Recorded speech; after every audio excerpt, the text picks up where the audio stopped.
Boa noite a todos. Sejam bem-vindos à aula 14 do curso sobre a obra A Nascente. Hoje nós vamos trabalhar os últimos três capítulos da parte 3, Gale Winan, ou seja, os capítulos 7, 8 e 9. Então, uma contextualização. Nós vimos na última aula o retorno da Dominique e do Gale, da viagem de lua de mel, porque havia o desejo conjunto de apressar a questão do casamento, né? E o primeiro passo, então, antes de formalizar, de organizar tudo referente a isso, era que a Dominique conseguisse o seu divórcio. Então a Dominique se responsabiliza por isso, ela vai para uma cidade chamada de Reno, né? Que na época tinha um processo de divórcio simplificado. Então ela se responsabiliza por essa formalidade, né, de obter o divórcio do Kit, né?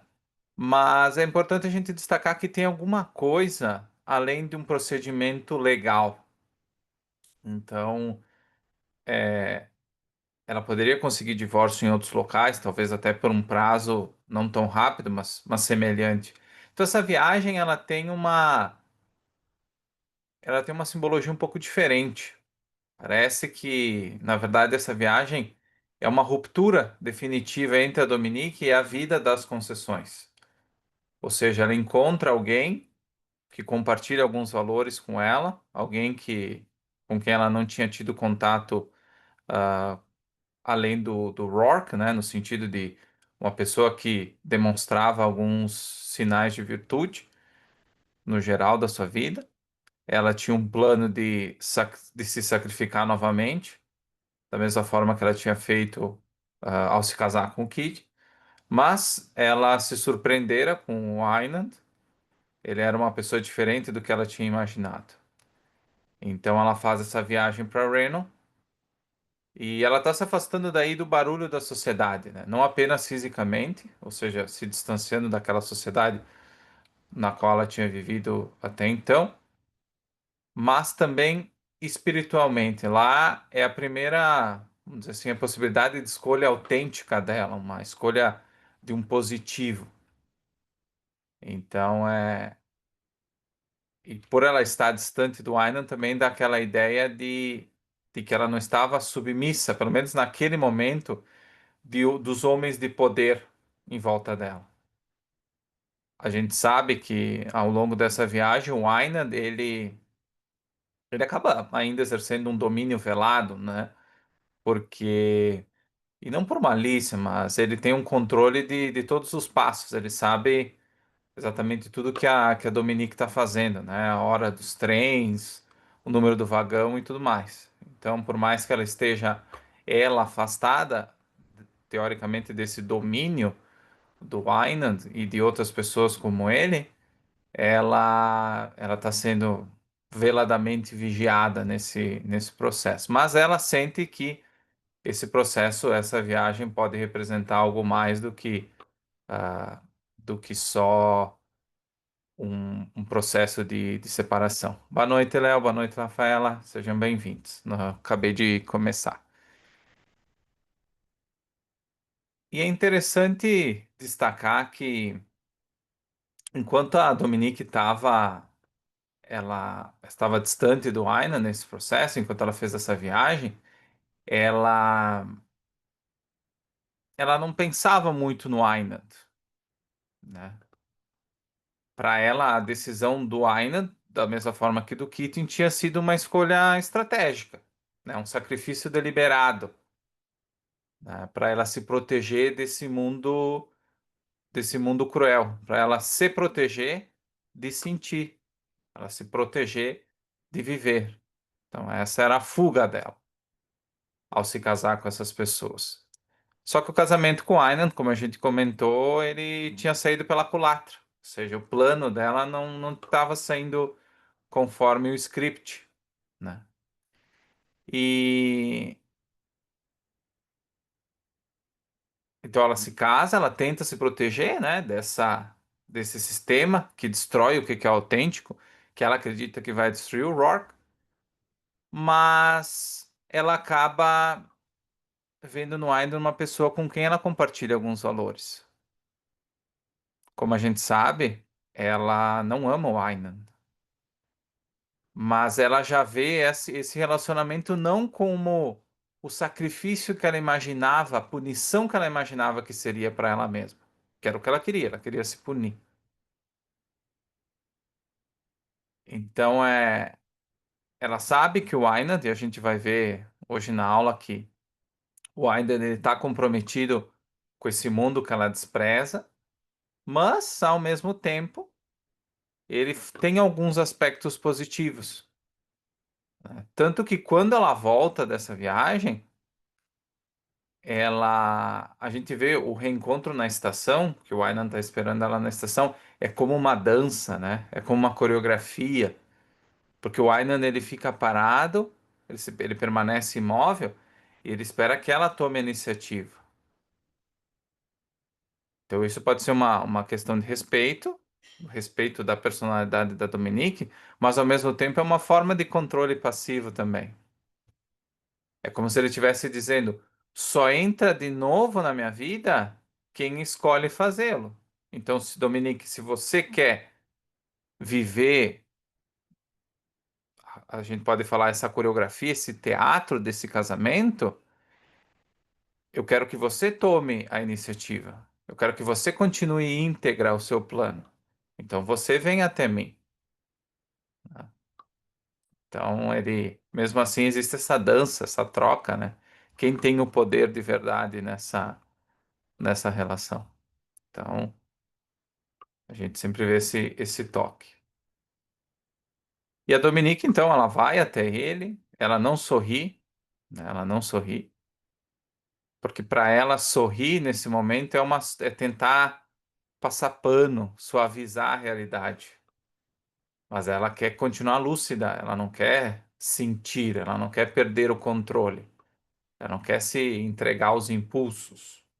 Ela tem uma convicção e ela quer se sentir firme nela. E o Wynand, já não é a primeira vez, quando ela se aproxima, ele diz eu te amo. Mas é de uma forma meio sem expressão. Mas ele não está sendo frio. Ele só está, de certa forma, mesmo que reconhecendo que ele nunca vai ter o amor que ele gostaria vindo dela, né? O Wynand parece, né, e essa é uma interpretação minha, parece que a Dominique, para o Wynand, é como a última chance dele, né? Uma chance de transcendência, uma chance de mudar. Talvez a única pessoa que pode mudar o Aynan é a Dominique. Só que ao mesmo tempo, enquanto a Dominique é isso, ela é outra coisa também. Ela é um lembrete constante de que ele traiu os próprios ideais ao se tornar um homem de segunda mão, ao se tornar uma figura pública moldada pela aprovação dos outros. Então, isso, por um lado, tem um toque de esperança, na minha interpretação, novamente, mas pelo outro, tem um toque de dor. Então, é para vocês pensarem. Como vocês se sentiriam se fossem o Aina nesse momento? A Dominique, nesse momento, ela não, como a gente viu, ela não ama o Aynan, né? E, mas ela está se sentindo em paz. Ela diz para ele que ela está se sentindo feliz, porque ela não está em conflito, em princípio, com esse papel que ela decidiu desempenhar, né? Parece que ela está conseguindo digerir melhor ela está aceitando melhor esse sacrifício, né? Então ela está no momento que ela está tranquila e nós vamos ver como isso se dá, né? Depois que ela retorna e vai para casa ali de Reno. E a gente vê que se configura ali, a gente não pode dar spoilers, né? Mas se configura aí um vínculo meio trágico, né? Por quê? Porque existe o quê? Uma conexão entre dois seres que reconhecem no outro uma forma imperfeita. Eles reconhecem que apesar deles terem alguma coisa em comum, eles jamais vão sentir esse amor romântico um pelo outro. Pode haver até algum tipo de reconhecimento dos valores um do outro, algum respeito, como existe de verdade, mas nada mais do que isso. Você percebe que eles não têm nem mesmo um vínculo assim tão claro de amizade, apesar de que isso possa mudar um pouco no capítulo 9, que nós vamos ver. Mas em princípio aqui eles têm uma convivência, é como se fosse um, sei lá, um casamento de fachada, de aparências, né? Apesar deles terem esses valores que nós consideraríamos alguns virtuosos, né? É um casamento de aparência, não deixa de ser, né? Não é porque é a Dominique e o Einand que isso muda, né? E na volta, então, depois que o divórcio tá ok, a Dominique fala que ela quer ter uma grande celebração de casamento. E o que que ela quer com essa grande cerimônia grandiosa? É por vaidade? É por desejo de protagonismo social? Não, né? Essa não é a Dominique que nós conhecemos. O que que ela quer fazer com essa cerimônia? Ela quer que sirva como uma forma de ironia existencial e provocação moral. Fazer essa cerimônia vulgar, espalhafatosa, né? É a ideia do que servir de uma crítica àquela elite de Nova York, né? Ela está usando o casamento, uma instituição tradicionalmente sagrada e pessoal naquela sociedade, que a Rand descreve como conservadora, né? O próprio Banner é um jornal considerado conservador, como palco para quê? Para expor a superficialidade dessa sociedade, então, dessa sociedade que vive essas aparências, né? Então, a gente vê que ela traz até um elemento do próprio Nietzsche, do niilismo nietzscheano, que ela subverte os valores sociais dominantes ao exagerá-los até o quê? Um ponto de caricatura. Então isso vai virar motivo de chacota, né? E percebe que esse tipo de casamento é justamente o que sairia no banner, que é o império da vulgaridade né, travestido de respeitabilidade. Então esse é o primeiro ato, é a primeira provocação da Dominique ao Einand. Ela quer fazer um evento que normalmente seria no banner. Então esse é a primeira cutucada da Dominique no Aynan. E o Aynan aceita, né? Isso é um paradoxo. Quando ele aceita esse homem todo-poderoso, dono de um império midiático, ele se torna moralmente prisioneiro das concessões que ele fez com o Banner, porque ele quer se redimir com a Dominique. Ele quer mostrar que ele pode mudar. Então esse casamento não deixa de ser um tipo de penitência.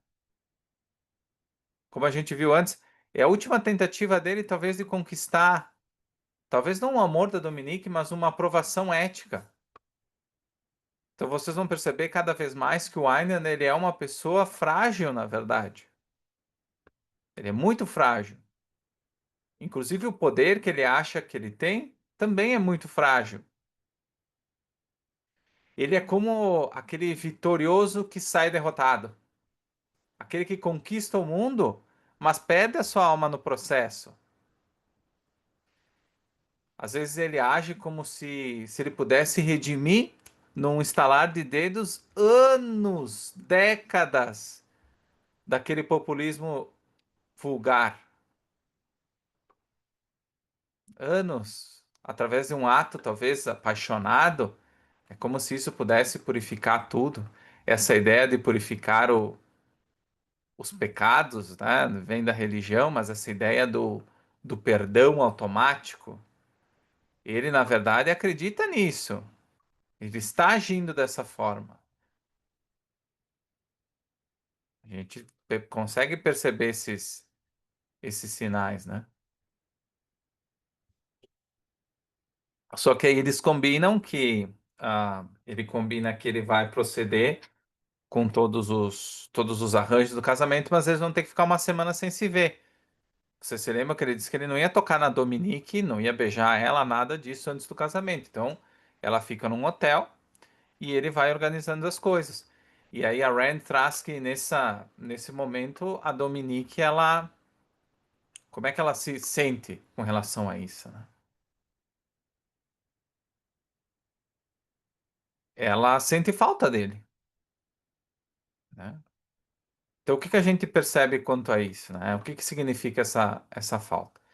Por mais que ela tente mostrar que ela está acima das paixões humanas, de qualquer sentimento, uma figura estoica, ela também descobre que ela é vulnerável à presença do outro. Ela se sentia assim com o Rourke, ainda se sente, né, com o Rourke. E ela não achou que ela ia se sentir assim com nenhum outro homem. Ia sentir falta de um homem, né? Ela sempre se negou a ser tocada pelo mundo. Só que ela tem vontade de reencontrar o Aynan, né? Parece que o Aynan tem alguma coisa que ressoa com ela.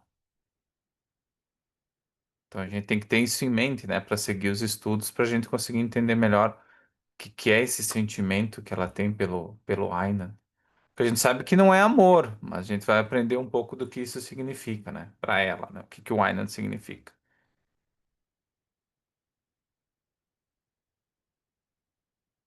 Então, chega a data do casamento e o casamento é justamente o que o Aynan sempre deu para o público, né? Um refinamento calculado, falta de autenticidade, grandeza sem substância. O casamento parece mais uma estreia de ópera.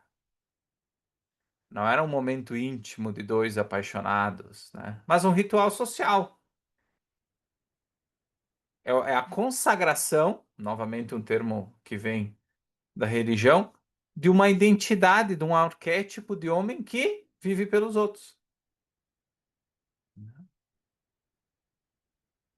O Aynan, ele vive uma mentira consciente. Ele finge que aquele evento, que esse evento do casamento é algo significativo, quando na verdade não simboliza nada. A Dominique percebe, pelos gestos dele, que eles têm uma profunda solidão interior, mesmo rodeado por uma multidão, porque tinha mais de 600 convidados. Vocês não se lembram do Keating nesse exemplo? Também sempre estava rodeado de pessoas, mas estava sempre sozinho, solitário. O texto diz que o Aynan ele está acima da cidade, mas na verdade ele está separado dela. E da Dominique também.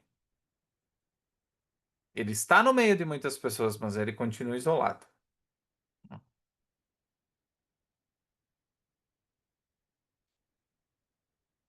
E nesse casamento nós temos a participação de muitos personagens que nós já entendemos um pouco melhor, né, o seu funcionamento. Nós temos o pai da Dominique, por exemplo, o Guy Francon, que fazia um tempinho que não aparecia no romance, né, depois que ele se aposentou e passou tudo para o Keating. E é curioso porque ele é uma figura paterna um pouco estranha, né, para os nossos padrões. Ele até deseja que felicidade para a filha, e ele revela um tipo de incerteza, né, sobre o Aynan ser o homem certo. O Frankon, lembram que ele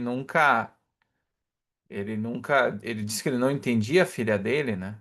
Inclusive o próprio Aynan, se você se lembra lá no início do romance, o Frankon, ele reclama com o Keating por ele ter perdido uma namorada, né, uma mulher para o Aynan, aquela para quem ele comprou um vilarejo inteiro, vocês se lembram? E falou muito mal do Aynan. A filha dele está se separando do herdeiro dele, do herdeiro do negócio dele, o Keating, e ele tá aí com aquela opinião vazia. Como é que ele acha que o Aynan é o homem certo? Ele não tem certeza de nada. Ele falou mal do Aynan repetidas vezes ao longo do livro, claramente, né? Criticando a figura do Aynan. Como é que esse homem pode ser o homem certo para a filha dele? como é que ele pode aceitar com tanta tranquilidade ela ter se divorciado do Keating, que foi o seu, para quem ele tinha deixado grande parte, praticamente o negócio inteiro, né? Como ele consegue ser tão frio, perplexo, né, dentro desse evento, né? Então a gente vê que o Franklin ele é simplesmente, ele traz um tipo de formalismo estético. Ele está aí como se fosse um bonequinho, né? Ele não tem uma, ele não sabe o que está acontecendo, ele não consegue entender a filha, e ele não consegue entender nem porque ele foi convidado. Essa é a grande verdade. O Tui também está presente no casamento, e quando a Dominique prega o olho nele, ele desvia o olhar. Isso tem uma simbologia interessante também. Para um homem como tu e que acredita que ele pode controlar, influenciar a cultura e a consciência de outros seres humanos, uma pessoa poderosa, né? Quando ele se esquiva do olhar da Dominique, ele demonstra mais uma vez que ele não é invulnerável.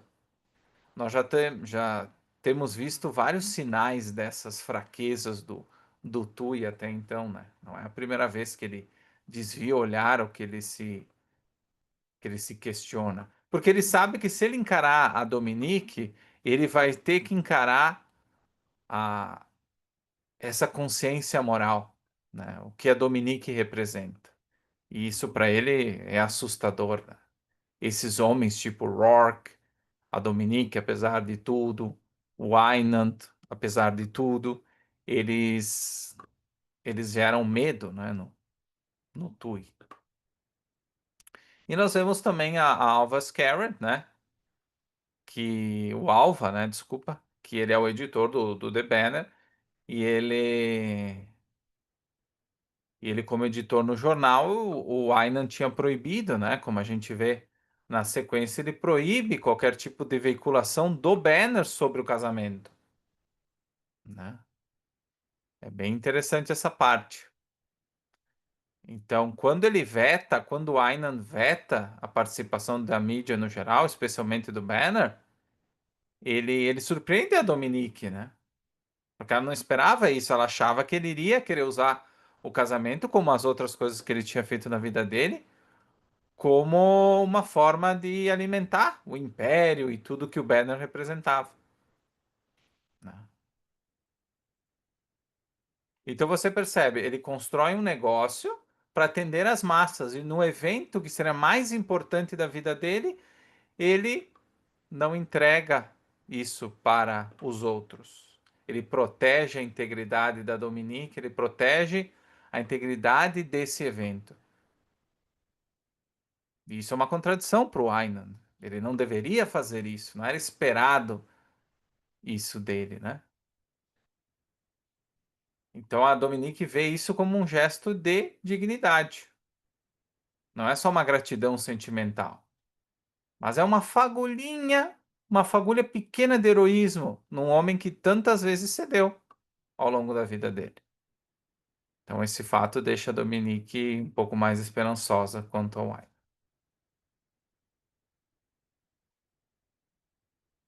Depois do casamento, eles voltam para os seus aposentos, né, para a casa do Wine. E aquele quarto de vidro todo exposto que nós vimos lá no início da parte 3, nós vemos agora um quarto reformado, um quarto fechado, sem janela, como se fosse um cofre. Então, daquele quarto todo envidraçado, para que todo mundo pudesse ver. Inclusive, ele falava nos seus jornais, e ficava claro na cultura em geral, na sociedade em geral, que ele queria que as pessoas vissem a devassidão, as mulheres que ele tinha, essa vida pública, né? Essa ideia de mostrar o poder que ele tinha, ele queria que todo mundo visse. E agora ele tinha reconstruído o quarto como se fosse um cofre, né? Então ele sai de uma jaula de vidro para um cofre. E, e a gente se lembra da ironia daquela jaula de vidro, né? Um homem com tanto poder, na época vivia exposto e vulnerável à opinião dos outros. Então, quando ele reforma o quarto, o que que ele está fazendo? O que que ele está admitindo? A falência dessa exposição. E agora ele está tentando se proteger do mundo que ele ajudou a construir. Porque ele ajudou a construir esse mundo de vulgaridade. Então agora ele está tentando proteger. E o que que ele está tentando proteger? Ele está tentando proteger a Dominique, a mulher que não se vende, que não cede. O último reduto de pureza vai ser o quarto dele, a quem ninguém mais vai ter acesso. Da mesma forma que a galeria de arte, agora o quarto dele também é um outro mausoléu, é um outro museu onde que as coisas vão ficar sem ninguém ver. Só que ele sabe, na verdade, ele não sabe que ele não vai ter posse de alguém como a Dominique se não for para deixá-la livre. Se ele quiser aprisionar a Dominique, ele não vai conseguir,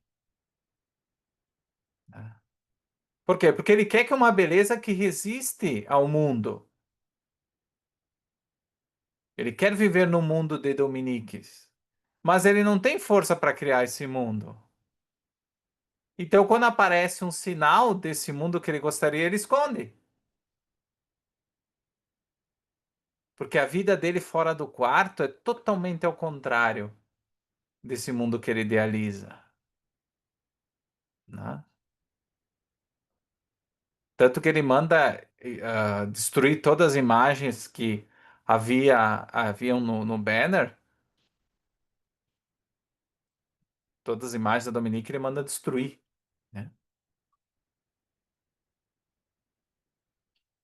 Então, duas coisas importantes.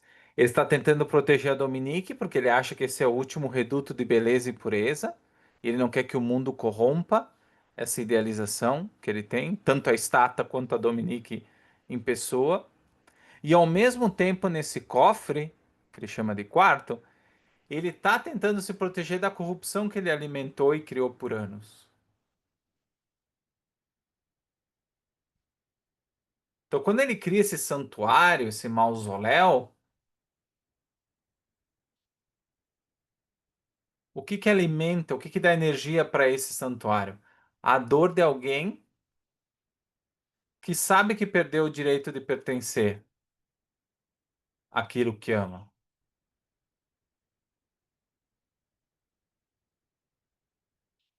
É muito triste, na verdade, essa passagem, né?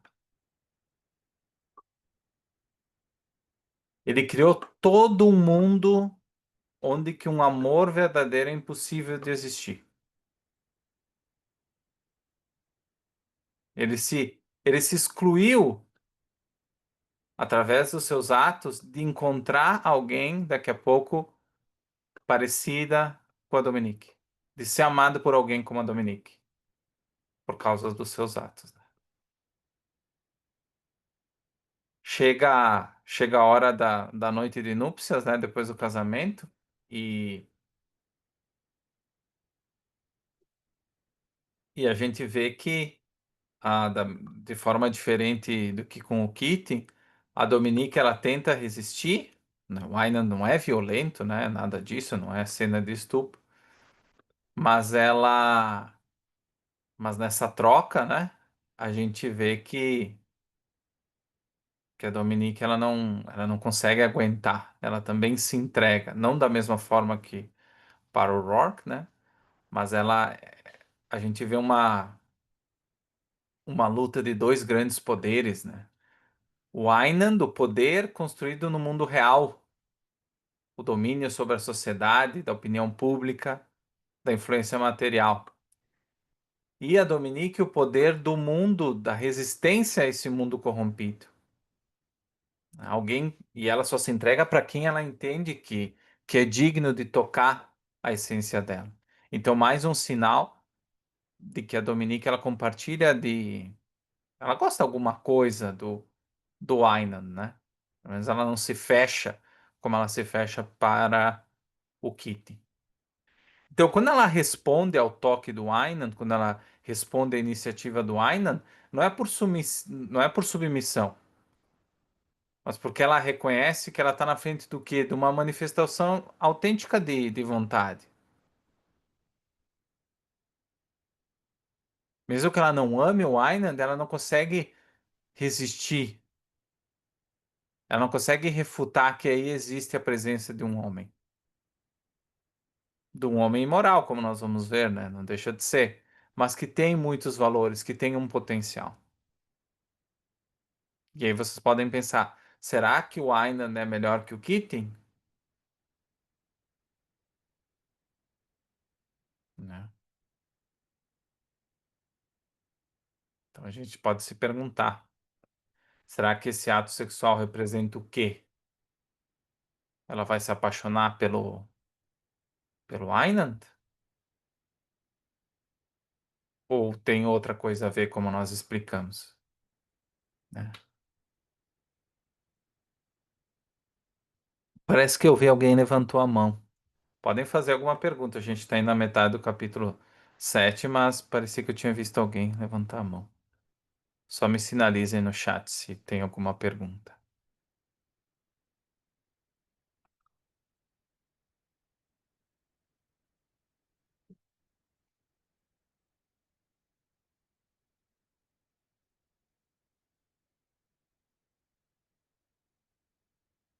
Bom, perfeito. Então, depois disso, o capítulo ele se direciona para o Scarrett e pro Tui. E na mídia começam a aparecer fotos da estátua da Dominique, do templo, inclusive nas próprias publicações do The Banner. E o Scarrett, ele pergunta pro Tui, por que disso? Como é que tem essas fotos aí, né? E ele fala, não, eu não saberia dizer, né? Como se ele não tivesse nada a ver com o que estava acontecendo. E o Tui não é bobo, ele sabe exatamente o que está sendo perguntado. É ele que retomou esses assuntos nas últimas edições do jornal, né? Então ele está manipulando o Scarrett desde o início da parte 3, né?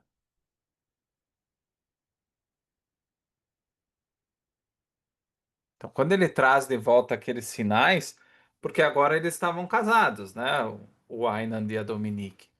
Então quando ele traz à esfera pública a memória dessa estátua, da mesma forma como ele fez com o modernismo, no capítulo anterior, ele vai querer usar uma forma de subverter o significado disso e transformar num escândalo. Isso é horrível para o Banner, porque o Banner é considerado um jornal conservador, né? O Tui sabe que o individualismo, que uma obra feita para exaltar o ser humano é perigoso. Então ele precisa garantir que todos esses exemplos que existem no mundo real, eles sejam colocados em seu lugar. E nesse processo de manipulação do Scarrett e de outros membros da mídia e de outras pessoas, ele, ele sempre faz com que os outros pensem que foi ideia deles, como se não tivesse nada a ver. Quando ele fala, eu não saberia dizer, ele reforça o quê? O mito da inocência dele. Ele não tem nada a ver com isso. Está acontecendo. Aparecendo as fotos, menção de livros ruins ou tendenciosos no jornal, o que foi descoberto pelo Aynan, né, nos capítulos anteriores. Não tem nada a ver com isso. E cada vez mais ele vai no escritório do Alva. Ele começa a se tornar não mais um funcionário do The Banner, mas ele vai se plasmando na estrutura do The Banner. Ele não é mais um funcionário do The Banner. Ele, como aos poucos, ele vai se fundindo ao The Banner em diversas formas. A estrutura, né? Ele não precisa dar um golpe para tomar, como um tirano, toma um governo. Ele tá erodindo aos poucos a autoridade do editor-chefe, que é o Scarrett, que é o braço direito do Aina, e tá convencendo ele aos poucos, né, a confiar nele. Tanto que o Scarrett, como nós nos lembramos no início do livro, ele era bem seguro e pragmático. E agora ele já está ansioso, emocionalmente dependente.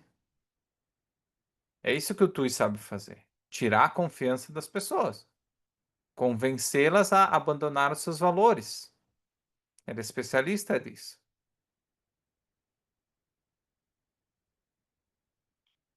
Então vocês percebem que o Scarrett ele não está só cedendo o controle editorial. Ele não está mais conseguindo pensar de forma independente. Ele está se tornando submisso da mesma forma que o Keating, a Katie, está se tornando submisso ao Tui, né? Só que ele fica desconfiado do Tui. Por quê? Porque o Tui ele começa a escrever para uma outra revista, que era uma revista considerada progressista, que ridicularizava o Banner. Então ele começa a se incomodar, porque o Scarrett, o Alva, ele não é idealista, tá longe disso, mas ele era um burocrata funcional, ou seja, ele começa a se sentir ameaçado de alguma forma. Ele não sabe o que está acontecendo. Mas tem essa figura do Tui que está aqui conversando comigo, depois ele vai escrever numa outra revista, depois o Tui ah, ele traz investimentos de um comunista para o Banner. Você se lembra que o Einand ele está afastado há muito tempo do The Banner, ele não sabe direito o que está acontecendo nas entranhas do seu jornal. E o Tui está atacando de todos os lados. Ele tá conseguindo corromper o Alva, que já não era lá muito moral. Está trazendo investimentos de esquerda para dentro do seio conservador do The Banner, né? Então, essa estratégia meio revolucionária, ideológica, ela incomoda o Alva, porque ele não gostava, ele não tinha esse conhecimento dessa, entre aspas, guerra cultural que estava se dando, né, entre o Tui e o que o Tui queria fazer, né? E o Scarry, como eu falei, ele não é um filósofo, ele não sabe de fato o que está acontecendo, mas ele diz que nunca sabe quando o Tui está falando a língua dele, do Alva, ou ou a de outra pessoa, ou quando ele está sendo dissimulado. O Alva não consegue entender qual é a do Tui de verdade. Ele não sabe. E aí o Tui vai explicando para ele que não é bem assim, que ele não é exclusivo do Banner, que ele tá buscando ah, enviar pessoas, inclusive ex-funcionários, para esse The New Frontier, para tentar contrabalançar também as opiniões deles, para eles baixarem o tom com o Banner, né? E que agora, inclusive, ele está conseguindo trazer um excêntrico com simpatias comunistas para investir no The Banner, porque ele quer curar o socialismo dele, fazer uma boa ação, né? Então, o Tui ele não para um minuto, né? Ele continua agindo bem firme para tomar o Banner. Assim, mas enquanto isso, a gente não vê o Einand refletindo sobre perder o Banner. Para o Einand, o Tui não existe, né? Só que o Tui ele se aproveita do Einand estar por muito tempo afastado do jornal e ele começa a minar as bases do jornal de diversas formas. Então, esse é o capítulo 7, isso que nós aprendemos ali no capítulo 7. Alguma pergunta antes da gente passar para o 8?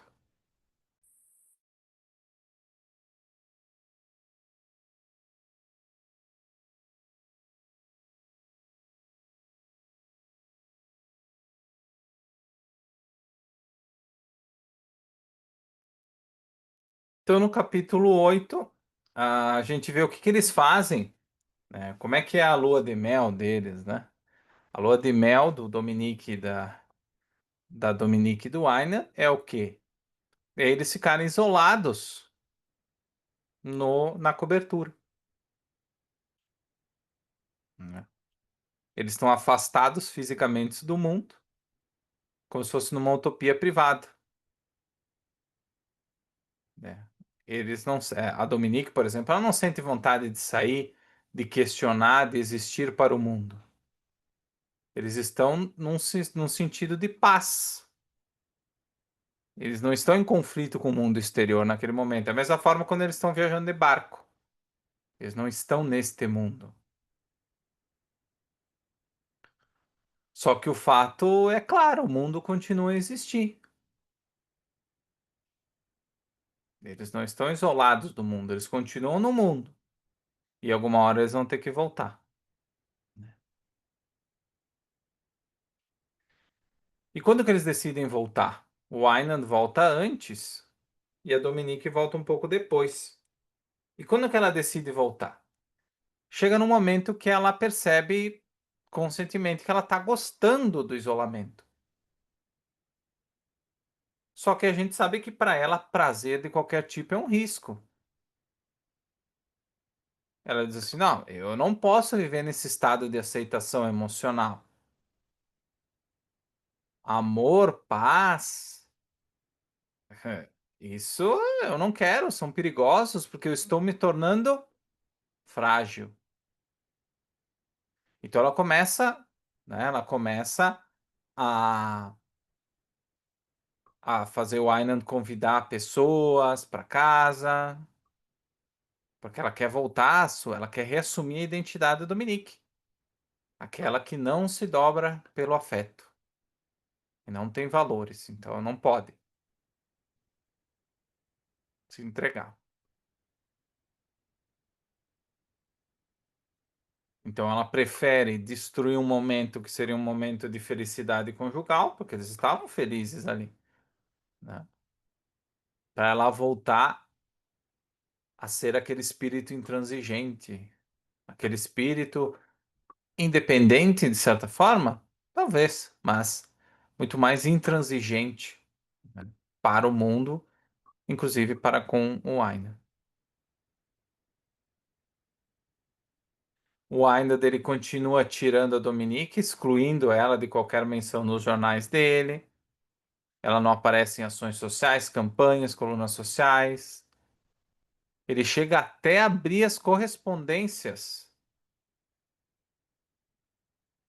dela, para que fique claro que ela não tem nenhum envolvimento público com nada. É um amor obsessivo, não deixa de ser, né?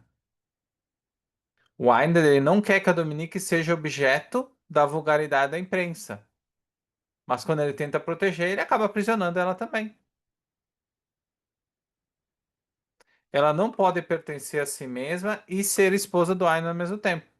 Essas coisas são contraditórias, né?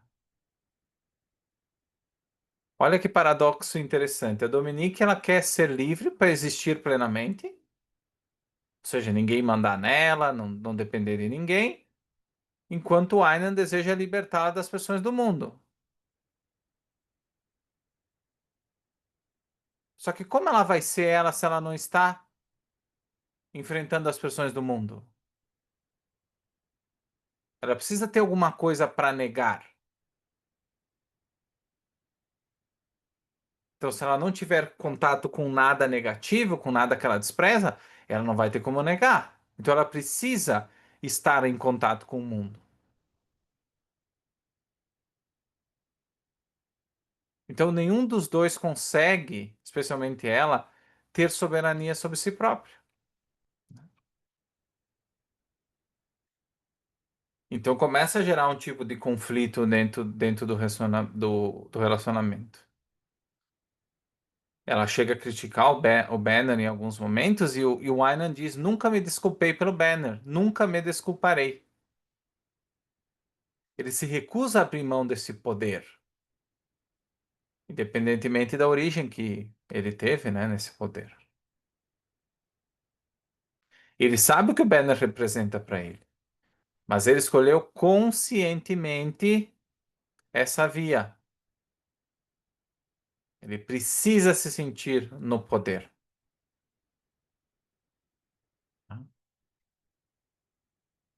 Quando a Dominique desafia ele emocionalmente, para tentar ver um traço de arrependimento nisso tudo que ele fez até agora, ele não aceita ser questionado. E aí a gente começa a ver que o Aina não é uma pessoa íntegra, porque todo esse poder dele é uma mentira. E tanto que a Dominique ela fala de uma forma irônica, ela diz assim: Eu nunca pediria isso, Gale. É interessante, eu nunca pediria isso de ti, Gale. Eu sei que tu não é capaz de abrir mão dessa mentira. Essa mentira é muito importante para ti, eu nunca pediria isso para ti.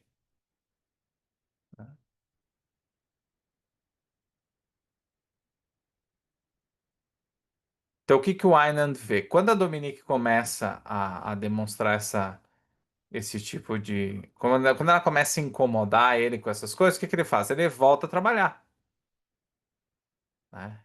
Ele volta a trabalhar porque ele tem que retomar o poder. Porque quando ele tá com a Dominique, ele não é aquele homem poderoso. Então ele volta pro Banner. Ele tá vivendo uma outra coisa com a Dominique lá, isolado, dentro do cofre. Então ele tinha experimentado a ilusão de uma paz privada, a suspensão do conflito. Só que isso não era natural para ele, né? A vida dele tinha sido sempre o combate, o controle. Então ele foge da fragilidade do que ele sentia pela Dominique. Então ele foge, ele sai de casa mais rápido, né? E quando ele volta, o Alva diz até para o próprio Tui que ele estava feliz porque o Aynan tinha voltado ah, feliz, né? E que isso era positivo. Ele tinha se renovado, parecia um homem novo. Ele poderia voltar com tudo e ajudar o Banner a voltar a ter o seu papel de destaque na sociedade, né? Só que essa leitura do alvo ela é bem superficial, ele só vê a aparência de vitalidade e produtividade do chefe. Ele nunca foi amigo, ele não conhece o Aynan de verdade. Como a gente falou, o alvo é aquele burocrata, né? Aquele burocrata, aquele cara que só faz o que lhe é ordenado. Então ele não tem essa capacidade de abstrair, de entender de fato o que está acontecendo. Quem tem essa capacidade é o Tui. E o Tui diz que não, que na verdade essa felicidade é uma fraqueza, né? Porque quem é feliz é muito difícil de ser corrompido ou destruído, que é normalmente uma pessoa que não tem um ponto fraco. Então é difícil de ser manipulado. Então, o Aynan estar feliz, isso é muito ruim para para o Tui.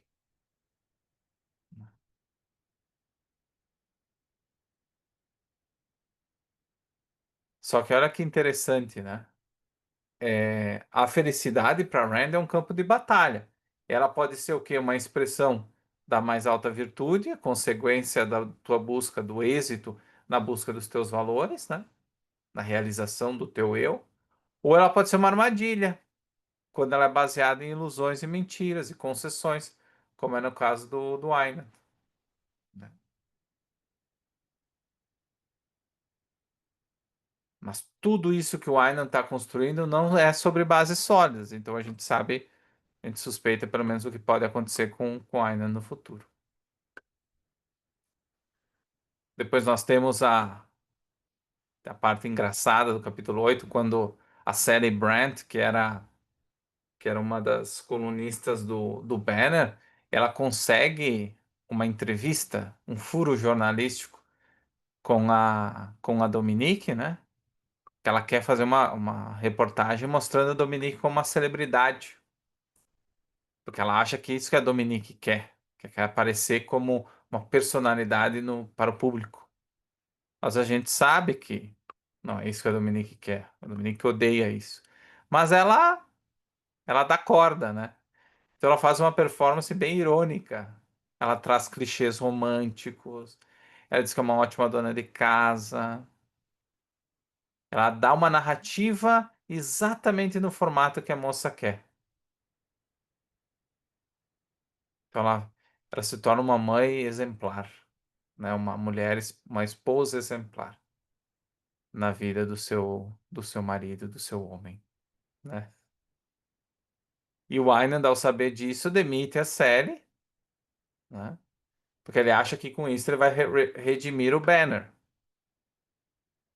Só que o problema é que o estrago está feito. Esse texto, ele acaba indo parar na onde? No New Frontiers, que é a revista para quem o Tui está trabalhando. Então o Tui dá um jeito de usar essa entrevista contra o Winand e contra o Banner.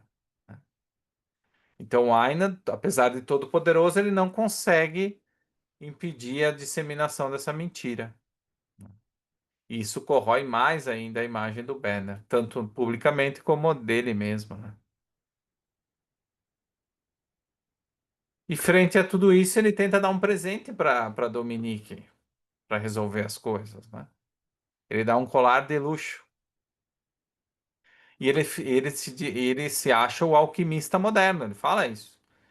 Alguém que transforma, vamos dizer, aquela lama da cultura em massa, né? O barro da cultura em massa, o lixo espiritual do jornalismo do Banner, em algo belo e digno, né? Então essa joia aqui, ela é construída sobre o quê? Sobre um capital gerado pela miséria humana. Então tu pega uma joia que deveria representar amor e adoração e tu faz ela de tudo que há de pior, de tudo que tem de pior na vida do Aynan e dá o presente para tua esposa, né? Ele acha o quê? Que o Banner valeu a pena, porque ele chegou onde ele chegou.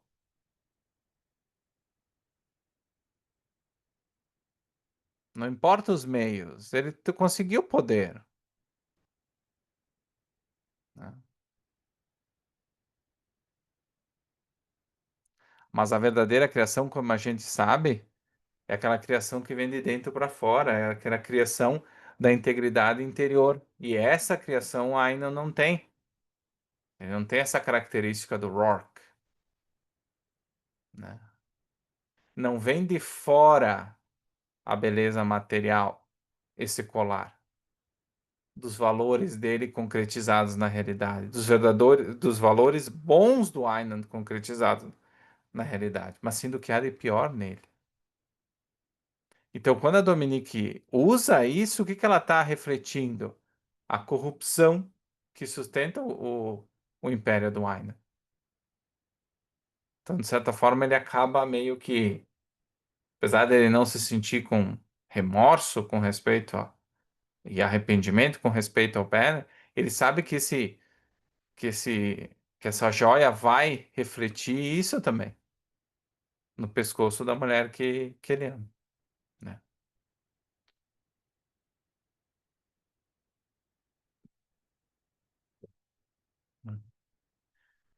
Seguindo a vida de casados, eles vão assistir uma peça de teatro que se chama Não Custa Nada, mas cujo título original era Não Custa o Teu Rabo. E essa é a peça de teatro que nós vimos lá na semana passada, né, que eles estavam discutindo no capítulo 6. É uma obra do pior nível, né, vulgar, e o Tui, ele chama essa obra de um símbolo da liberdade criativa, né, porque o Tui também busca degradar a arte. Lembra que para Rand a arte é uma forma de pela qual o ser humano ele contempla o ideal, o que é bonito, o que é elevado. Então precisa ser destruído. O Tui precisa destruir essa imagem da arte, né? E, para não ser diferente, a Dominique e o Aina, eles não se sentem confortáveis, né, com essa situação. E eles ficam ainda mais desconfortáveis em entender que o público, que os leitores do Banner, eles não só toleram essa vulgaridade, mas eles celebram, é uma forma de verdade. E para eu não ficar de mal com os meus outros, com o meu vizinho, né, eu como leitor do The Banner, então a obra ela exige que eu aceite o vazio como se fosse uma grande revelação e a banalidade, a vulgaridade como se fosse coragem, né?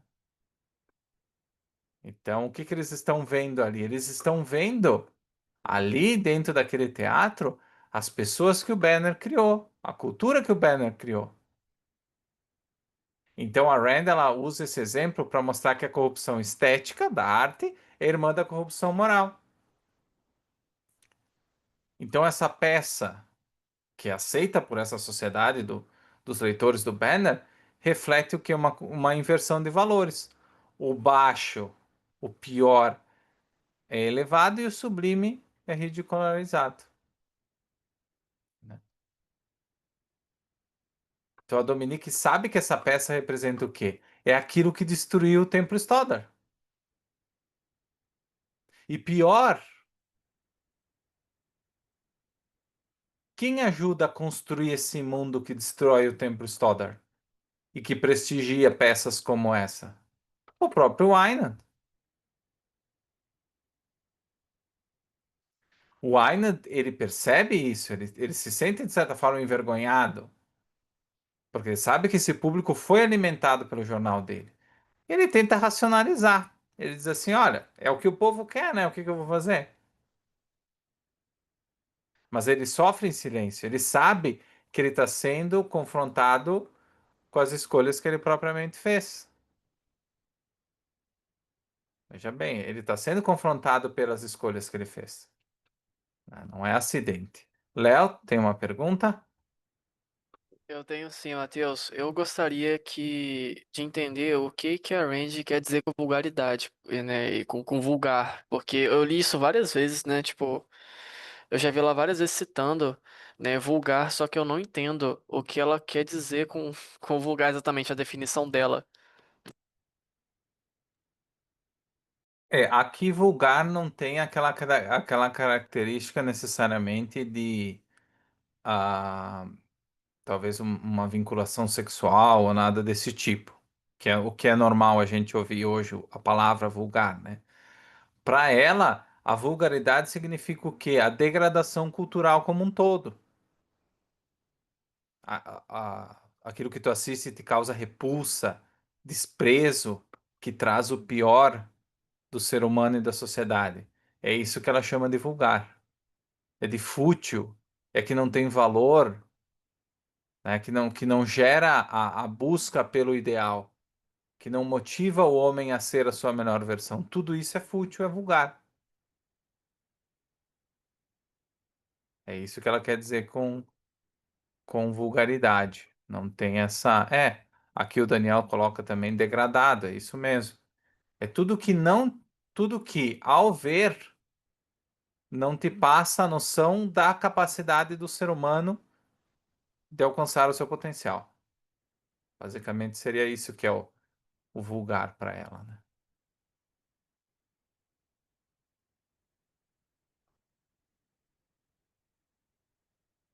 E esse evento da peça, ele vai gerar a discussão que eles têm no capítulo 9 que a gente vai ver daqui a pouco. Mas voltando à peça em si, é, como é que o Jules Faulkner, que é o roteirista, né, dessa peça, como é que ele faz as pessoas desfrutarem de uma peça tão ruim? Ele fala, ele tenta convencer as pessoas diretamente da qualidade da peça. Digo, ele não tenta fazer isso. O que que ele faz? Ele diz assim: olha, quem não gosta dessa peça é um ser humano sem valor, ou seja, é uma pessoa burra e que não tem sensibilidade. E como todas aquelas pessoas, a maioria das pessoas que estão aí, elas são frutos do banner, existe uma pressão social invisível. Então, se eu disser que a peça é ruim, eu sou ignorante. Eu vou estar me mostrando ignorante. Então, esse público do banner, ele teme ser julgado. Ele teme ter opinião própria. Ele é de pessoas de segunda mão. Então, é melhor eu fingir que eu aprecio, mesmo sem entender nada. Tanto que uma mulher fala, eu não entendi nada, mas tenho a sensação de que é algo importante. Então, o que que eu estou elevando? É o que o Tui adora. O que que eu estou elevando? A ignorância. Eu estou colocando a ignorância lá em cima e a inteligência lá embaixo. Exatamente isso que o Tui quer. Então, se alguém dava risada, todo mundo dava risada junto ao longo da peça. Porque aí eu estou me comportando da forma certa. Eu estou me comportando como o meu vizinho está se comportando. E isso está certo. É assim que tem que ser. Senão eu vou ser o diferentão. Eu vou ser ignorante. Eu vou ser um ser humano sem valor, como diz o Jules. E eu não quero isso, né? O leitor do Banner não quer isso. Então existe uma chantagem moral que é feita. E é a inversão de valores, né, que o TUI garante. Então, o TUI ele vai fazendo essa inversão de valores em diversos níveis. Seja no investimento, seja na peça de teatro, seja no editorial do The Banner, seja no mercado da arquitetura, com o Keating. Ele vai subvertendo as bases dessa sociedade, o que há de bom ele vai corroendo aos poucos. Ele vai corroendo aos poucos.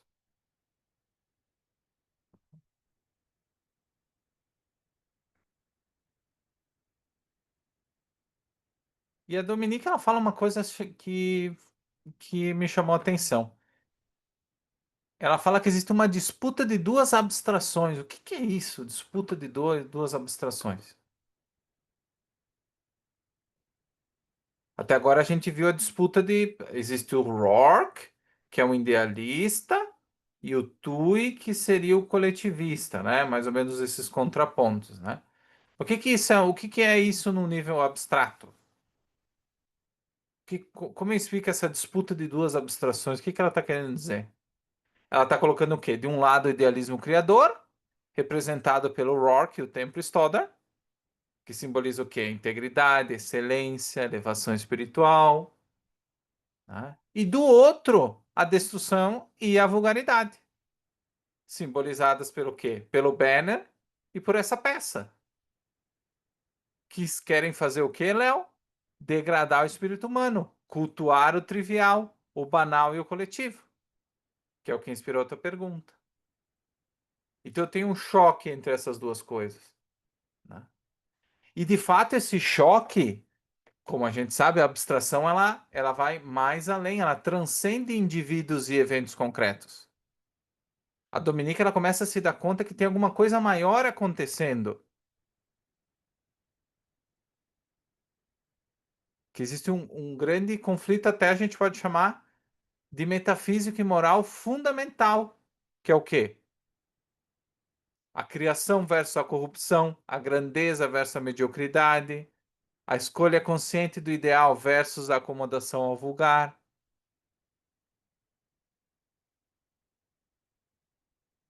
E ela vê claramente que o banner, que não existe neutralidade. Ao tolerar ou apoiar uma das forças, um desses dois lados, o outro, tu vai estar destruindo o outro. Não tem meio termo. E o banner está colocado do lado dos destruidores, né?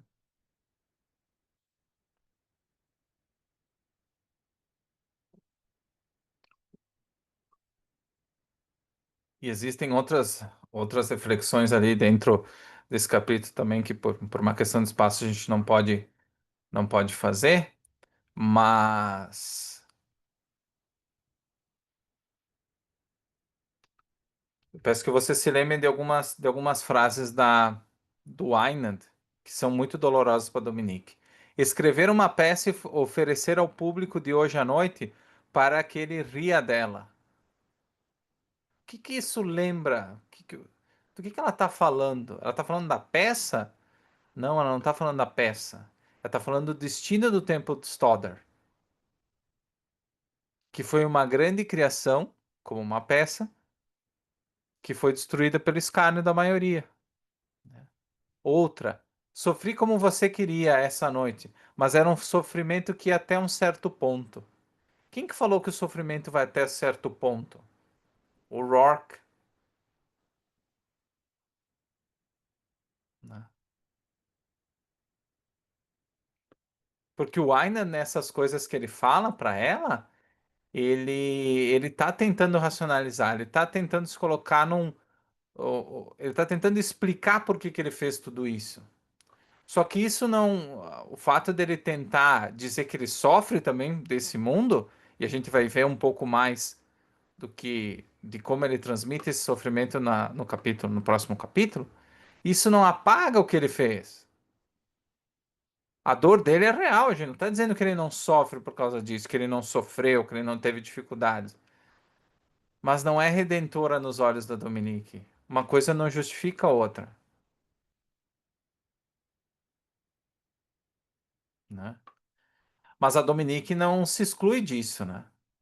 Tanto que ela diz para ele que a gente compartilha de uma coisa muito. Nós compartilhamos de um ponto muito interessante. Uma traição íntima aos próprios valores. Nós sabíamos, ambos sabiam o que era certo, o que era nobre, mas escolhemos o contrário, cada um pelos seus motivos. Então, quando ela se casa com Ainan, ela se torna o quê? Cúmplice da destruição que ele está promovendo. Ela é cúmplice. Ela não está dizendo assim, Ainan, você é a pior pessoa do mundo.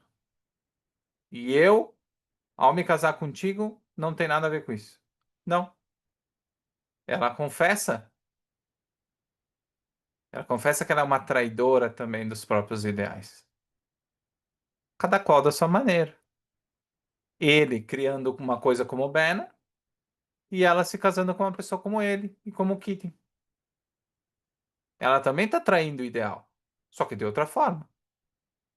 Então é bem importante essa revelação, porque ao longo do capítulo 8 parece que a Dominique, e eu comentei no capítulo 7 também, que ela vai cutucando o Ainand para ver se ele se dá conta das coisas, mas não quer dizer que ela seja inocente. E ela cutuca o Ainand, a gente vai ver no capítulo 9 logo logo, porque ela quer ver se o Ainand também se dá conta. Se ele pode ter algum tipo de redenção também ao longo da obra. Então, esse é o desafio dela também, né? Ela vê que tem coisas boas no Ainand. Mas o que que é mais forte? O desejo de poder que ele tem ou o que ele tem de verdadeiro dentro dele? O que que será que é mais importante para ele? A gente já vai ver. Alguma pergunta do capítulo 8, pessoal? Podem me, podem me mandar antes da gente entrar no 9.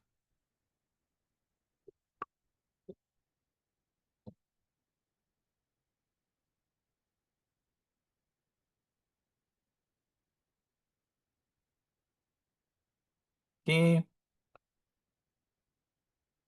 sem dúvidas, perfeito. Alguma outra colocação, Daniel? Vi que você entrou agora um pouco depois.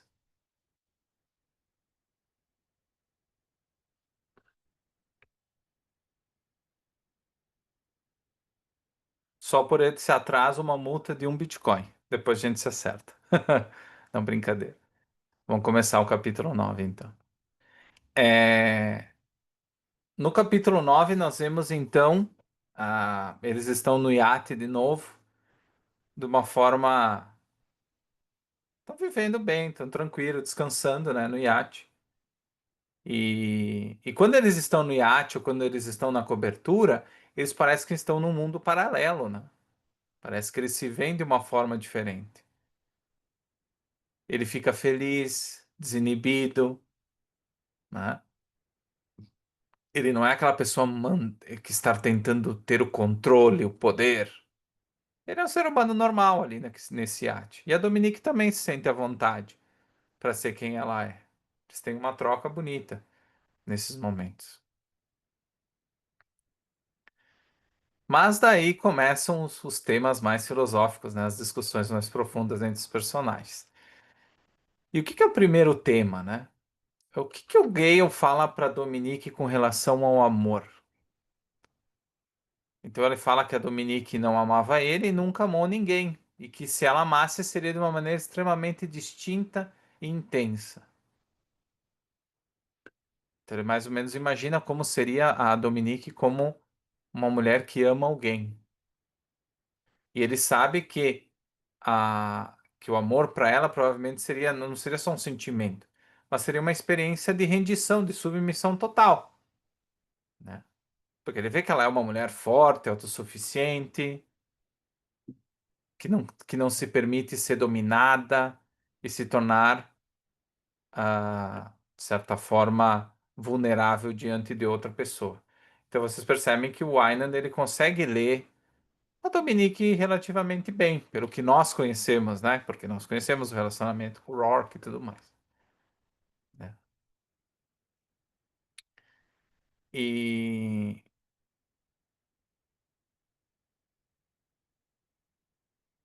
e ele continua, né, fazendo esse diagnóstico.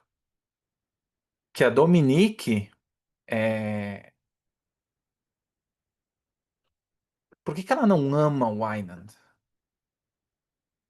Ele se dá conta do quê?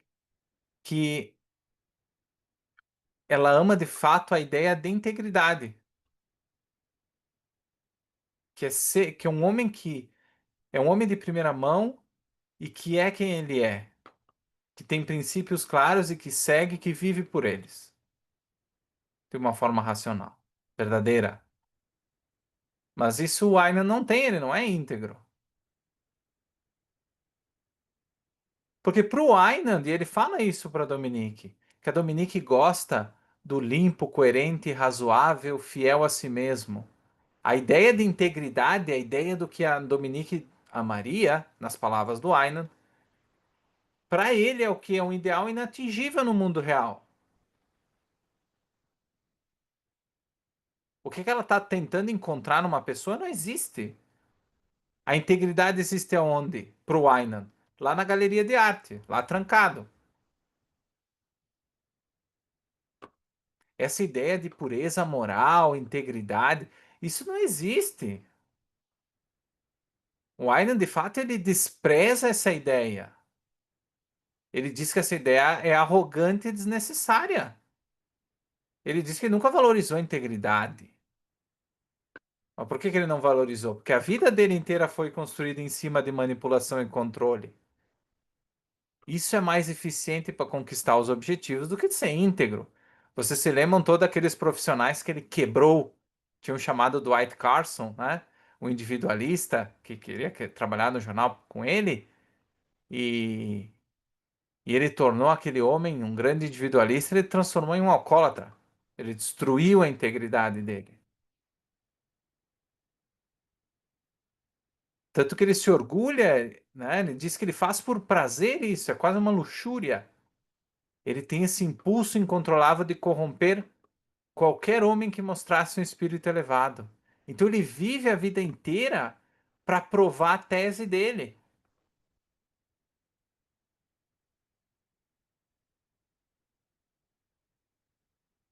É nefasto, de fato, como o Daniel fala aqui. Ele vive a vida inteira para provar que ele está certo. Tanto que ele fala logo depois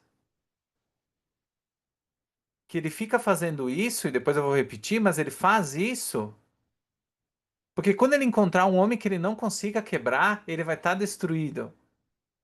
Ele vai ser destruído. Ele literalmente vai morrer. Talvez não literalmente, mas eu digo espiritualmente, ele vai morrer. Né? O Daniel coloca aqui um destruidor sistemático, de fato.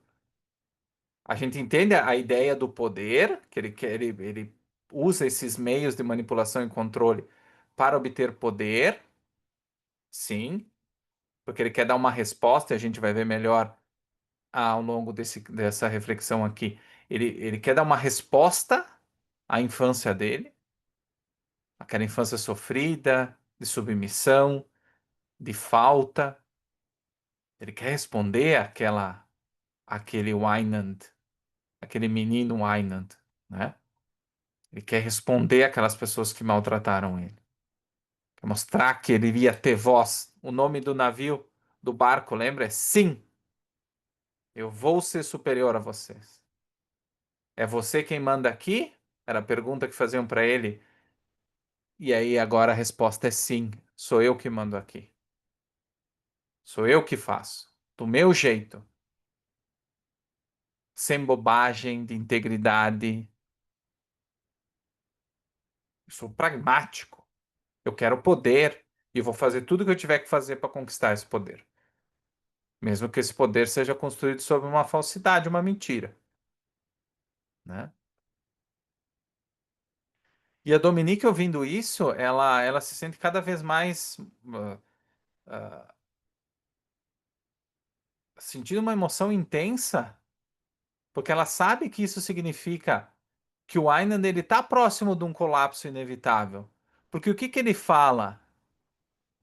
Ele fala, e depois eu vou repetir de novo, que quando ele encontrar uma pessoa que ele não conseguir quebrar, ele vai estar destruído. E a Dominique sabe que cedo ou tarde ele vai conseguir, ele vai conhecer essa pessoa que vai ser o motivo da destruição dele. Ela sabe que isso vai acontecer, porque o Aina não acredita que existe uma pessoa como Rourke. Ele não sabe da existência do Rourke. Ele não conhece um homem íntegro. Ele nunca viu, tanto que ele fala para Dominique que não existe. Ele nunca viu, ele não sabe. Ele acha que não existe. Então a Dominique, o que que ela fala? Ela fala: Gale, demita Ellsworth Tui. Né? Mas por que isso? De uma hora para outra? Né?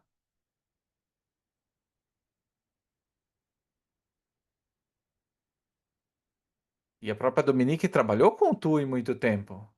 Ela achava que o Tui era o que a sociedade merecia mesmo.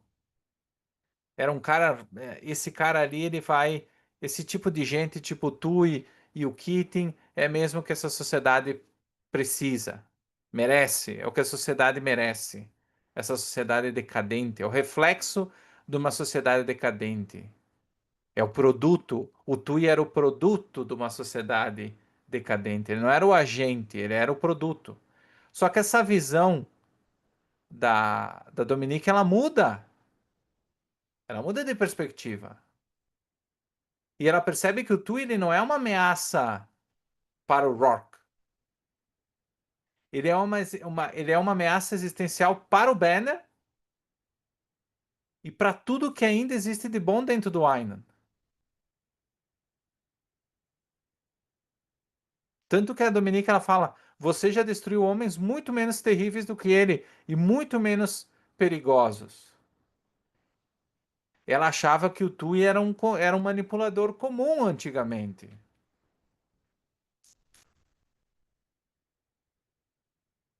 Só que agora ela diz: não, não, eu me enganei. Esse não é o Tui. Ele é muito pior. Eu sei o que que ele quer. Ele quer o controle dos jornais Wynan.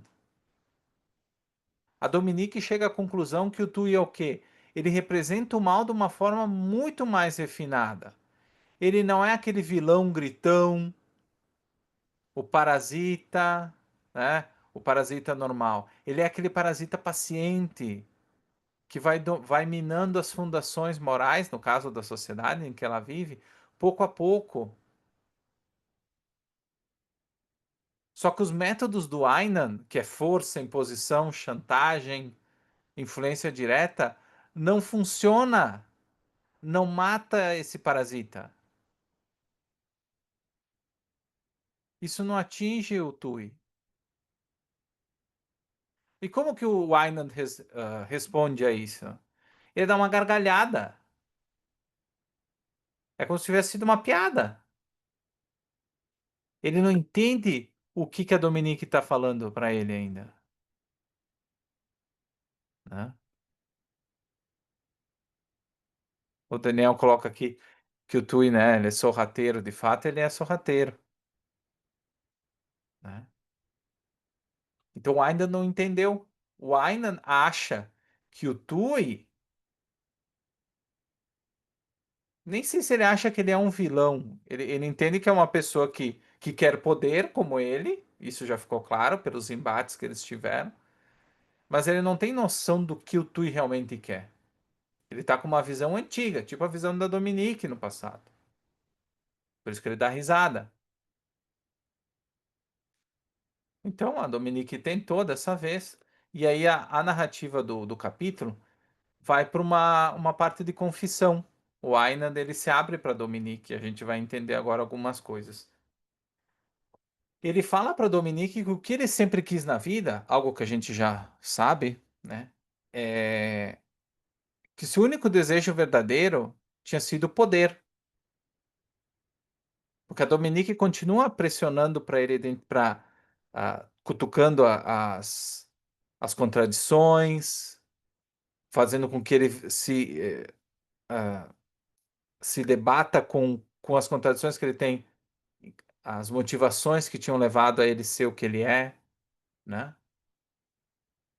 E ele repete, Dominique, a única coisa que eu realmente quis na vida foi o poder, essa capacidade de quebrar qualquer homem, de fazer com que qualquer homem se dobre à minha vontade. Lembram que ele se chamou de César Borgia da parte 2?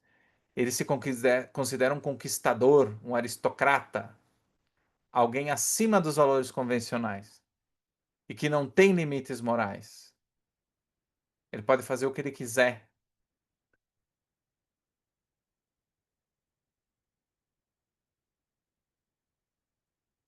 Só que tem uma ambiguidade nesse poder. Embora ele tenha construído esse império e dominando multidões por meio do Banner, existe um vazio profundo nessa vitória. Que é aquele vazio que a gente viu no início da parte 3, é ele contemplando o suicídio, é ele se perguntando o que que eu fiz da minha vida. E aí ele fala para Dominique: o homem que eu não pudesse quebrar me destruiria. Mas nesse momento ele não entende, como eu falei, que existe esse homem. Ele acha que não existe esse homem. O Daniel coloca uma arrogância, não deixa de ser. Ele acha, mas de fato ele acha, não sei nem se é uma arrogância, ele não contempla a existência de um Rock. E aí a gente começa a verificar o quê? A partir disso que ele fala de ser destruído, né? Que esse poder absoluto, esse desejo de poder absoluto, nasce de um paradoxo, que é o quê? Que é o Aina ser profundamente inseguro. Ele precisa quebrar os outros para que ninguém quebre ele. Ele tem medo de encontrar alguém que seja incorruptível, que resista a tudo que ele representa, porque senão essa pessoa vai destruir ele, porque ela vai revelar de uma vez por todas que o poder dele é uma mentira.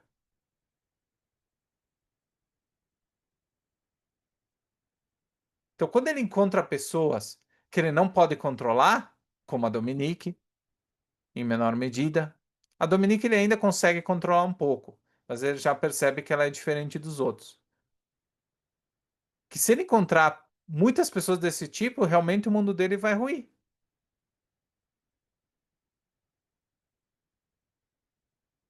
Então, antes tarde do que nunca, ele percebe o quê? E ele deixa isso claro para Dominique, que a verdadeira força, né? Ela não está em se submeter e, e ter o poder de submeter os outros à tua vontade, mas na integridade de resistir a isso. Aí que está o grande poder.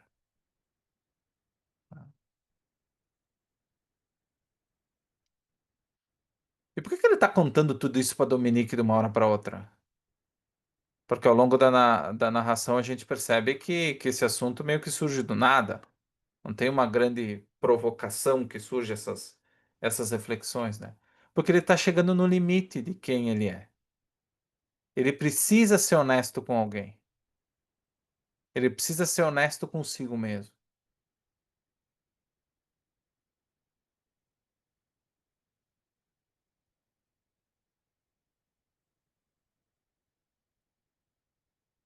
Ele sabe que com a Dominique ele não precisa mais se esconder, disfarçar, né? E mesmo assim, mesmo falando tudo isso, ela continua do lado dele. Quando ele se depara com a verdade, ele se depara com as suas contradições através das posições da Dominique, ao que a Dominique provoca nele, ao que faz ele perceber e refletir mais seriamente, ele entende que ele não precisa mais se esconder, porque ela sabe a verdade de quem ele é, né? E esse local de confissão é bom a gente retomar, não é acidental. Então ele afirma para ela que ele só consegue falar ali porque o iate não parece inteiramente real. É um espaço fora do tempo e da cidade, né? Tanto que ele fala não em casa, não em terra firme, somente aqui.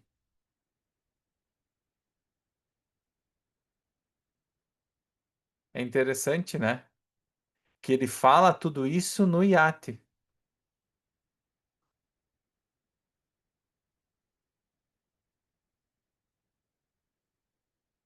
É muito interessante que ele fala isso no iate.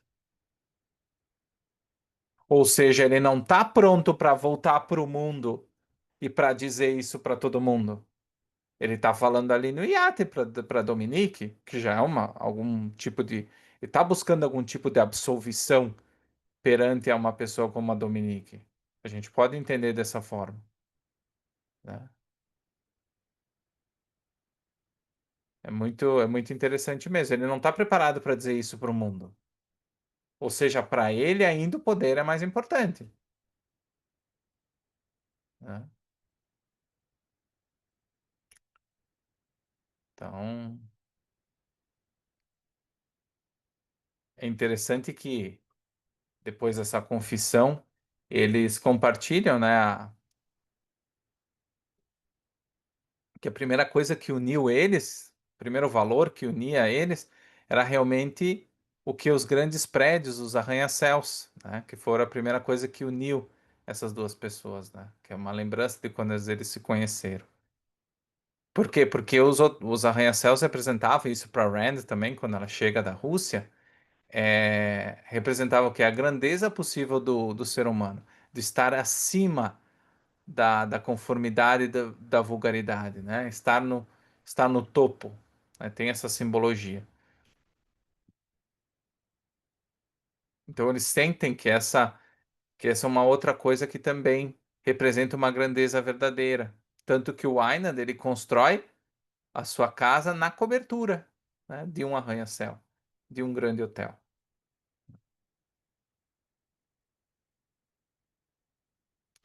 Então eles contemplam o quê? A ideia de um ideal. O Ainan também imagina um ideal.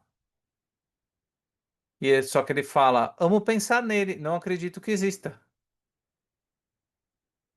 Ele não acredita que existe o herói criador. Mais uma vez, ao longo desse capítulo, ele diz assim: olha, é legal essa ideia de ideal, tem os arranha-céus aí, o ser humano tem algum tipo de grandeza, né? Mas o verdadeiro herói criador não existe. A Dominique acredita que existe, porque ela conhece o Rourke. Ele continua achando que é uma abstração de outro mundo. Uma coisa que a gente fala da boca para fora, né? E qual o projeto final de vida do Aynan? Ele quer construir o edifício Aynan, o Aynan. Ele quer que seja o maior arranha-céu de Nova York, que seja a consolidação do seu poder, né? E ele quer que esse edifício seja o novo lar do Banner, representando sua marca no mundo e seu controle absoluto. Ou seja, ele quer construir um arranha-céu que seria um ideal. Ele acabou de falar isso com a Dominique, que ele contempla o prédio, o arranha-céu como o ideal do que há de mais elevado do homem. E o que que ele quer colocar dentro desse arranha-céu? O banner.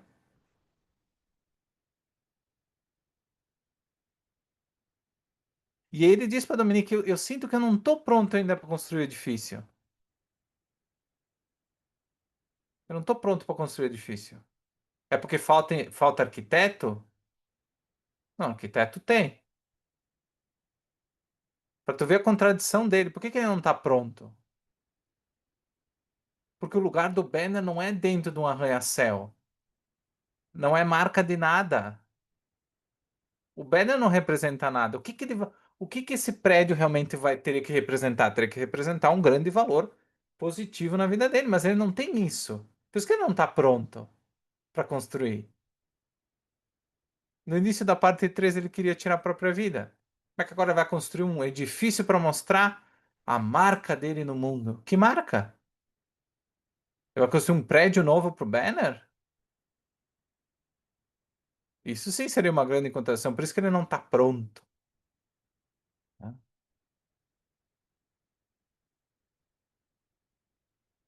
Né? E aí ele fala para Dominique depois sobre a origem dele de Hell's Kitchen, né? Que era um bairro marginalizado lá e violento onde ele nasceu. E aí ele comenta daquela imagem que nós vimos ele em cima do telhado quando ele tinha 16 anos, né? E que ele olhou para a cidade e decidiu o que seria da vida dele, né? Então esse momento que ele olha para a cidade é carregado de simbolismo, porque a cidade era a arena onde ele ia ter o conflito, ele ia lutar pelo poder na arena da cidade. Os arranha-céus eram o objetivo, que era ele ter um império, ele ter prédios, né? Ele ter bens materiais. E o poder era o meio, era como ele ia chegar nesse nível, né? E quando a Dominique conhece um pouco dessa história dele, da infância dele, ele deixa de ser, ela deixa de ver ele como aquele magnata todo-poderoso e vê um homem normal que veio da miséria e que lutou muito para se tornar invencível, né? Só que tem um preço, ele paga um preço por ter agido dessa forma. A visão de mundo dele é bem clara: ou você domina ou você é dominado, né? Ou você domina ou você é dominado.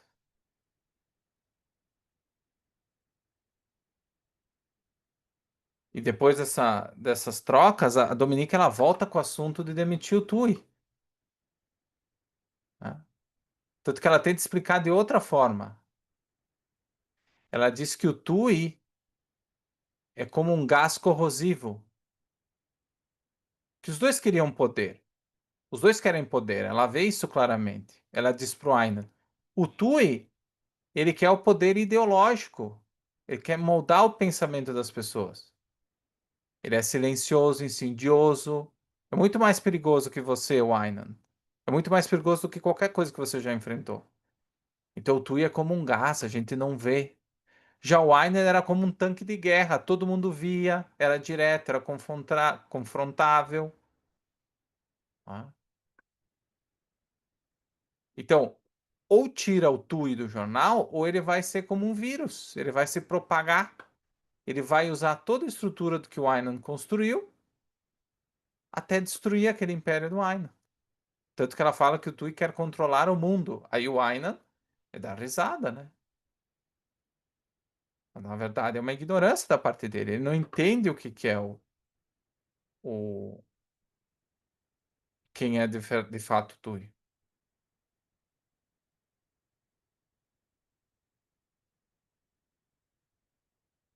Então, no final do capítulo 9 a gente vê um pouco da reflexão do porquê que a Dominique começa a gostar do Ainad. A gente já viu aqui a, que ela reconhece no Ainad uma capacidade de grandeza, mesmo que ele tenha abandonado ela pelo caminho, né? Ela percebeu que a ideia da rendição consciente ao que ela mais desprezava, que era o objetivo original do casamento, não tinha sido isso. Ela tinha acabado vendo uma pessoa, estava convivendo com uma pessoa que era diferente do que ela tinha imaginado, né? Ela começa a ver que o Einand, ela consegue ver, de certa forma, um reflexo existencial dela nele, um reflexo muito mútuo, né? Ou seja, enquanto ela tenta decifrar o Einand, ela também está se decifrando. Ela se decifra como mulher, como idealista, como alguém dilacerado, porque ela está dilacerada entre o sublime e o mundo real. É por isso que o Rourke se recusa a ficar com ela até esse momento, né?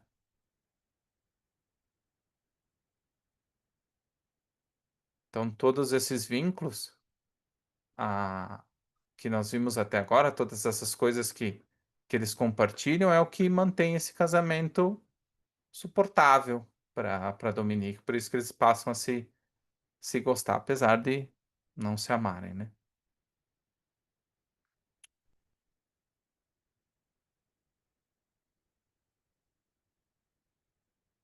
Então, para terminar a aula de hoje, é, a gente vê uma questão bem trágica que eu comentei lá no início da aula.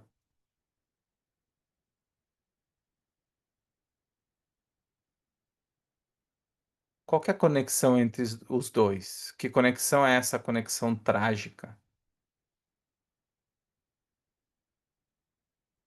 Ambos reconhecem o valor do sublime, da excelência do espírito criador, mas eles escolheram o caminho da negação, pelo menos até o momento, né? O Einad, para a gente como fazer um fechamento da parte 3, ele sempre buscou poder absoluto e acabou comprometendo a integridade dele ao alimentar as massas com o quê? Com a vulgaridade, com a banalidade, como foi a pergunta que o Léo fez. Traindo aquilo que nele poderia ter aspirado à grandeza. Ele chegou na hora como se fosse numa parte do caminho, numa bifurcação, e ele tomou o lado errado. E ele busca se justificar desse caminho, dizendo que é só assim que a gente pode viver, sem integridade, dominando ou sendo dominado. A Dominique, por sua vez, age de uma forma inversa. Diante de um mundo que destrói tudo que é íntegro, a única forma de salvar o que é bom é aniquilar antes que o mundo o corrompa, que é o que ela tenta fazer com o Rourke. Então a destruição dela é uma forma de proteção, mas coerente para aquilo que ela escolheu, pela desesperança que ela tem no mundo. Eu vou me sacrificar. E como a Rand fala, quando eu morrer, se eu morrer espiritualmente ou literalmente, eu não vou mais estar nesse mundo, terminou. E eu não vou ver este mundo destruir o Rock. Obviamente, a Dominique ela não tem os mesmos pensamentos que o Aynan tem no início da parte 3. Então, qual que é o dilema dessa parte 3? Como viver com integridade num mundo que é hostil à integridade? A Dominique e o Aynan, eles compartilham da mesma dor e da mesma contradição. Só que cada um sente de um jeito diferente. E eles conseguem ver essa contradição quando eles estão juntos, porque um reflete o outro. Muitas coisas o Aynan não conseguia ver, e ele só consegue ver agora com a Dominique. E a Dominique da mesma forma. Muitas coisas, muitas contradições dela, elas começam a se esclarecer quando ela se depara com o Aynan.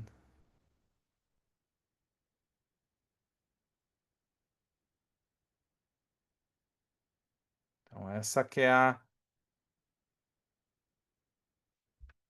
conclusão dessa parte 3. Léo, pode fazer pergunta. Então, Matheus, tipo assim, já que O Ayland e a Dominique, eles já estão, né, passando por esse. Mais a Dominique, né, que tá se sacrificando e tal, e passando por tudo isso. E o Ayland, que ele também tem tem essa visão, né, de grandeza, por mais que ele, né, haja da maneira que ele tá agindo.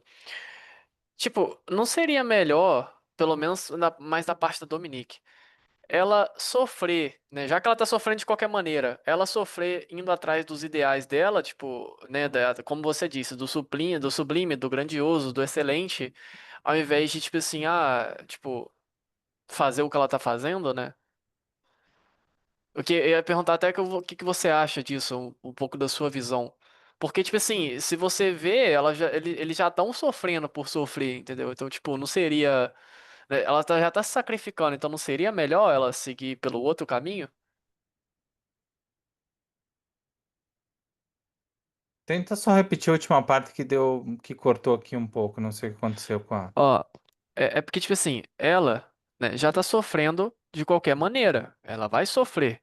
Entendeu? Ela tá sofrendo não seguindo o que ela acha, né? O que ela considera grandioso, excelente, sublime, como, por exemplo, ela tem o exemplo do Rourke, né? Então, tipo assim, por que que ao invés de ela sofrer sacrificando, por que ela não sofre seguindo os ideais dela? Não seria, tipo, é como que eu posso dizer, um sofrimento melhor? Algo meio desse tipo? Mas é que, pô, é que ela tá sofrendo justamente porque a crença dela, até o momento, é que a integridade ela não pode ter, ela não vai vencer no mundo. O Rock ele não vai vencer. A opinião dela até esse momento é essa. Por mais que ela esteja próxima de abandonar essa perspectiva, é assim que ela pensa até agora, né? Não, sim, eu entendi isso, tá?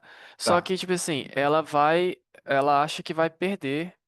Né, eu tô perguntando mais a sua visão mesmo, uma coisa, né, um pouco por cima, mais de espectador. É porque ela já acha que vai perder, ela já acha que não tem como sobreviver aqui. E por ela achar isso, ela tá fazendo tudo que ela faz, ela tá sofrendo, ela tá infeliz, inclusive essa parte que ela disse que se ela morrer espiritualmente, né? Você mesmo disse, se ela morrer espiritualmente ou fisicamente, ela não vai estar mais aqui. Então não seria melhor passar né, pelo outro lado, né? Tipo, ela ir atrás, né, do grandioso, do sublime, já que ela vai sofrer de qualquer maneira.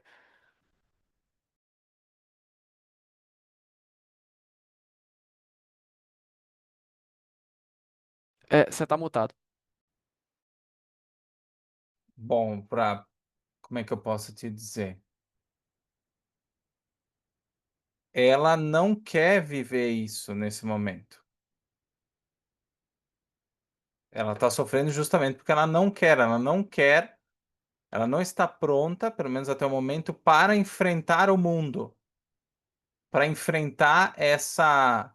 Ela suspeita, agora parece que ela suspeita que a integridade é possível, até por isso que ela tenta, nesse casamento com Ainan, mostrar para ele que ele está errado, tentar ajudar ele, de certa forma, a, a se redimir, de alguma forma. E o Ainan está tentando fazer isso também. Só que o Aynan ele não acredita que isso seja possível. A Dominique sabe que isso é possível. Ela conhece o Rourke. Só que ela ainda não tem coragem para viver isso. Por isso que ela continua sofrendo. O sofrimento dela é uma racionalização para mostrar que de fato ela está certa. Da mesma forma que o Aynan, ele diz que ele usa o poder dessa forma porque ele não tem como viver de forma íntegra nesse mundo. Então por isso que ela sofre. Não tem como ela dizer assim: "Ah, não, agora eu vou enfrentar agora eu vou enfrentar o mundo". Ela não acredita que isso é possível, ela não sente que ela tem capacidade para enfrentar o mundo como o Rourke enfrenta. Tanto que o que que ela diz pro Rourke? Vamos morar no interior, onde que tu não pode, não precise trabalhar, onde que tu não tenha que ser arquiteto, onde que as pessoas não vão falar mal e ridicularizar o teu trabalho. Vamos fugir do mundo real e vamos viver lá, isolado. Vamos viver lá isolado. Ela tentou agora fazer isso com o Einand. Ela tentou ficar lá dentro do cofre. Aí quando ela começou, ela pensou assim: agora eu tô gostando disso, eu não posso gostar. Tenho que sair daqui. Aí ela começa a mandar o Aynan convidar as pessoas para ir lá visitar, para ela poder sair de casa, enfim. Ela não se permite, Léo, viver isso nesse momento. Ela não se permite ser feliz. É, Esse é Eu, um, eu, en- esse é um aspecto. E outro aspecto, ela não tem força para isso. Mesmo que ela dissesse assim, não, agora eu quero ser feliz. Eu não tenho força para enfrentar esse mundo. Esse mundo que vai destruir o Rourke. Eu não tenho força ainda. Não sei se ela vai ter no futuro. Mas nesse momento ela não tem força. Tanto que ela não. Se ela tivesse força o suficiente, ela teria dito na cara do Wynan, dizer assim: tu tá errado e esse homem existe. É o Rourke, eu vou te apresentar ele. Ela poderia ter dito, né? Por que ela não falou? Por que ela ficou tentar convencer o Aynan de outras formas, demite o Tui, faz não sei o quê? Por que ela não falou de uma vez? Tu tá errado. Existe um homem que é íntegro. Vou te apresentar ele.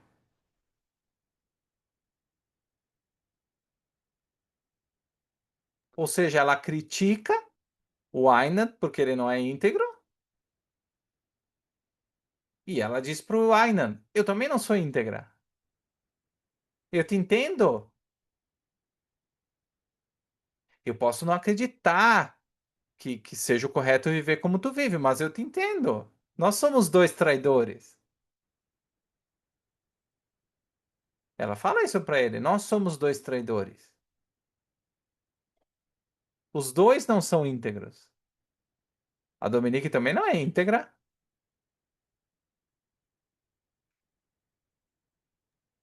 Ah, tá. Agora eu entendi. Então, no caso, Entendeu? nossa, não, agora você deu um ótimo exemplo. Esse exemplo que você deu de dizer, tipo, que ela poderia muito bem ter falado que existia, né, que tinha o Rourke, só que ela não disse. E você também explicou a parte que falta a coragem nela. Agora ficou claro, né? Porque eu tinha entendido toda a questão, né, que você tinha explicado dela e tal. Só que eu não tinha a clareza ainda que, tipo assim, faltava essa coragem, né? Não veio essa malícia em mim. Inclusive, nessa mesma hora que você estava contando da conversa entre eles dois, né, que ela tava falando pra demitir, né, e tava todo aquele papo que ele tava sendo honesto em relação à integridade, etc, né? Eu não peguei essa, mas agora foi respondido. Muito obrigado, tá, Matheus? Não, perfeito. Que bom que eu consegui, porque realmente é interessante que conforme, por isso que eu sempre gosto da participação de vocês, porque através das perguntas a gente consegue desenterrar outros insights, que daqui a pouco eu, na minha leitura, ou vocês na leitura de vocês, nós não tínhamos sozinhos. Mas através dessa troca a gente consegue desenterrar outras coisas e ter outros insights. E cada vez que tu lê o livro, tu vai ter mais insights e mais detalhes, né? Mas essa troca é muito importante para a gente conseguir desenterrar mais e tirar mais informações que o livro pode trazer, né? Então como a gente viu nesse final do capítulo 9, existe essa ideia de reflexo entre os dois. E a gente percebe que os dois ainda não estão prontos para enfrentar o mundo, mas que é possível, que existe um exemplo. E a Dominique, ela é mais culpada aqui que o Aynan. Porque o Aynan, como a gente comentou, ele não conhece isso, ele acha que de fato não existe.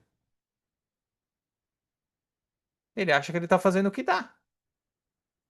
Um mundo que não tem integridade, eu não estou sendo íntegro. Tá bom, é o que dá para fazer. Mas Dominique não diz para ele. ela fica girando. Ela fica dizendo: olha, olha que tem que ser íntegro. Olha que tu tá se destruindo. Ela tá tentando ajudar o Aynan.